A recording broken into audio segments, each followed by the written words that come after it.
नमस्कार. आज आपण class 6 English subject baseline test यांचे आन्सर्स पाहणार आहोत. पहा, या पेपरमध्ये सुरुवातीला काही इन्स्ट्रक्शन्स आहेत, त्यानंतर ओरल सेक्शन आहे.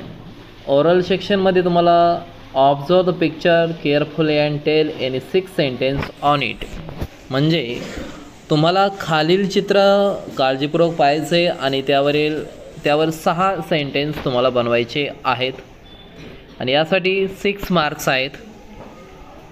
त्यानंतर question 2, sing the poem with proper rhythm, तुम्हाला एकदम लयात तालीत म्हणायचं आहे आणि त्यासाठी तुम्हाला 4 मार्क्स आहेत. त्यानंतर क्वेश्चन 3 रायटिंग सेक्शनचा सुरू होत आहे. Collection of synonyms and antonyms. A, write the antonyms of the following words.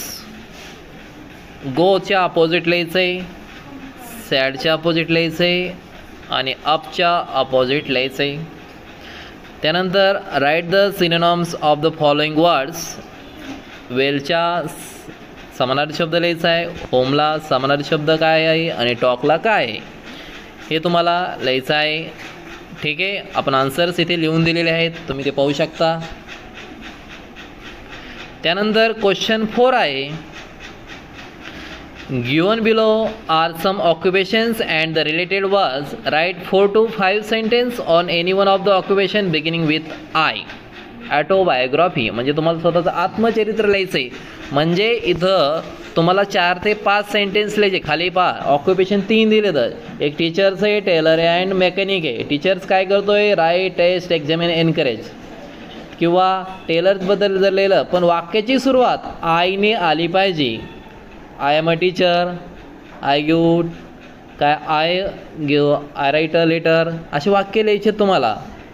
I encourage student, ठीक आहे, आय कंडक्ट एक्झामिन, असे तुम्हाला आयने सुरुवात होणारे वाक्य इथे लिहायचे आहेत. ओके, आणि वरचे आन्सर होते come, happy, down, fine, house and speak. जे हुशार विद्यार्थी आहेत त्यांना झटपट समजलं असेल.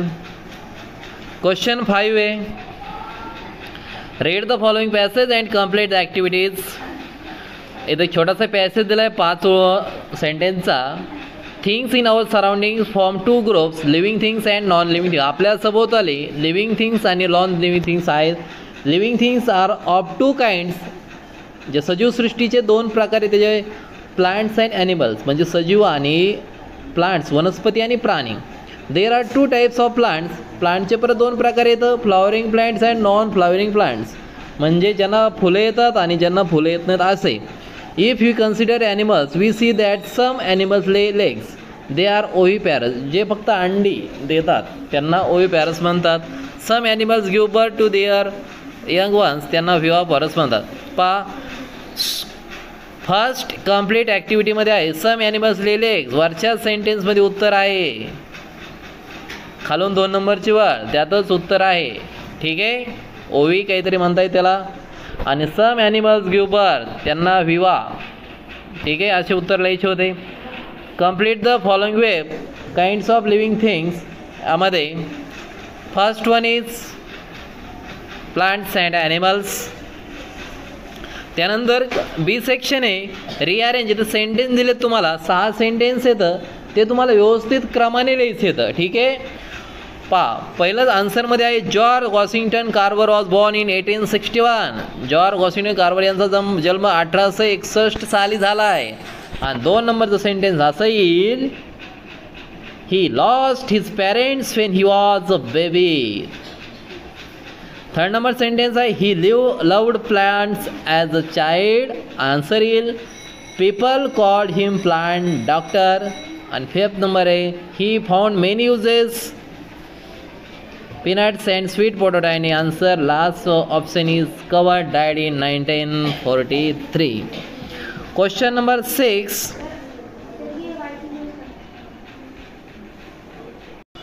Question 6, choose appropriate question word and rewrite the complete questions. इथे तुम्हाला एक पोएम दिलेले आहे. Over the mountains, over the plains, over the rivers, here comes the trains, carrying passengers, carrying mail, bringing their precious loads in without fail. Thousands of freight cars all rushing on through day and darkness, through dusk and dawn. Over the mountains, over the plains, over the rivers, here comes the trains. First question विचारला आहे, does you like trains? Answer is yes.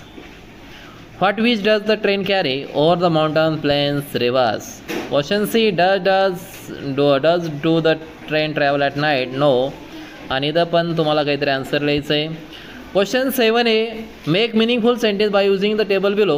4 sentence तुम्हाला बनवायचे तर ठीक आहे. हे 4 column येतं, 4 कॉलममधले प्रत्येकाचा एक शब्द घ्यायचा आणि सेंटेन्स बनवायचं आहे. मी इथे एक सेंटेन्स बनवलं आहे. फर्स्ट तिने दिले rain falls from the sky. मी सेंटेन्स बनवलं आहे a stone rolls down the hill. आणि दुसरं सेंटेन्स बनवलं आहे a river runs to the sea. आणि बाकीचे तुम्ही बनवायचे तर. Question 8, complete the letter with the help of words given in the bracket. Birthday, celebrate, letter, June. हे 4 शब्द 4 रिकाम्या जागेत ठेवायचे तर ठीक आहे.